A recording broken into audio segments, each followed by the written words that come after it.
اور ہمارا نام مسلمان ہے. میں ان سے آگے بڑھ کر ایک بات اس موقع پر کہہ رہا ہوں. ہمارے درمیان کوئی شیعہ اور کوئی سنی اور کوئی بریلوی اور کوئی دیوبندی، یہ تفریق کی وہ سمبل اور علامتیں ہیں جن کا جواز نہ قرآن نے پیش کیا ہے نہ حدیث نبوی نے پیش کیا ہے.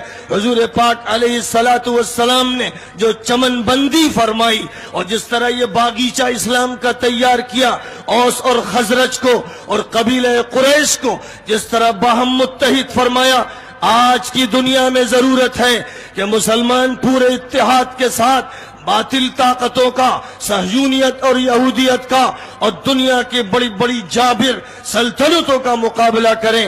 ان کے درمیان اتحاد ہوگا اور ہر فرقے واریت سے اور ہر طرح کے انتشار سے وہ بالا تر ہوں گے اور اپنی وحدت کا ثبوت دیں گے. تب وہ اسلام کی صحیح معنی میں نمائندگی کر سکیں گے.